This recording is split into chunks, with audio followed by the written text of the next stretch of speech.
It was the scandal that rocked the world of sport in 2012. Seven-time Tour de France winner Lance Armstrong was a drugs cheat. Armstrong decided that he wouldn't contest the US anti-doping agency's case against him, an admission of guilt to many. The punishment would be severe. UCI will ban Lance Armstrong from cycling, and UCI will strip him of his 7 Tour de France titles. Lance Armstrong has no place in cycling. The Medinah Country Club played host to a blockbuster Ryder Cup in September.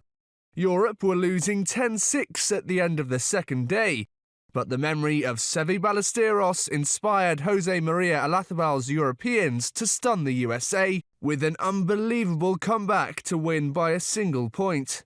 All I did was just tell the boys that I still believe that we could turn things around, that all we needed was just to be a little bit more effective on the greens and to make a few more putts, and that would change the tide for us. And I think the players believed, and what will happen today, I think it will go down in the history books of the Ryder Cup. Lionel Messi was busy writing his name into those history books too. The Barcelona superstar broke Gerd Muller's 20-year record for scoring the most goals in a calendar year. Messi had netted 90 by December, with one more match to play in 2012. Didier Deschamps had a good year too. The 1998 World Cup winner replaced Laurent Blanc as the head coach of France. There was also a change in the Dutch camp, as Louis van Gaal returned to manage the Netherlands for a second time. But one man who was out of a job was Roberto Di Matteo. The Italian was sacked by Chelsea in November, 6 months after winning the Champions League. David Beckham was also on the move as his MLS mission ended. The former England captain left LA Galaxy after 6 years with the club, and in typical Beck's fashion, Galaxy won the MLS Cup in his final match stateside. Sebastian Vettel continued his domination of F1. The German clinched his 3rd World Championship title, and Red Bull won the Constructors' Championship to top off another great season.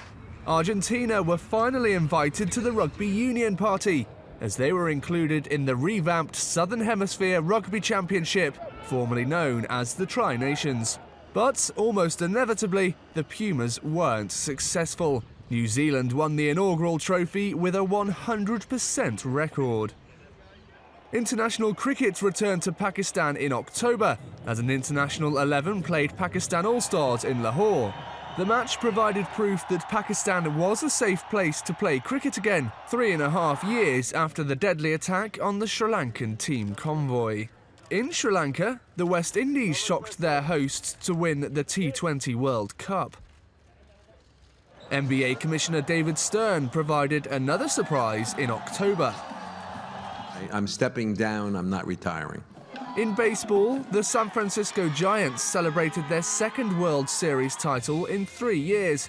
But all wasn't rosy in the NHL as the lockout continued. On the big things, there was, as of today, no reciprocity in any meaningful sense. No movement on the player's share, no movement on salary arbitration eligibility, no movement on free agency eligibility, no agreement on a pension plan, although they say they'd like to do it, etc. Mad Austrian Felix Baumgartner's record-breaking skydive saw him fly through the sound barrier as he reached speeds of 690 miles per hour. Roll on 2013.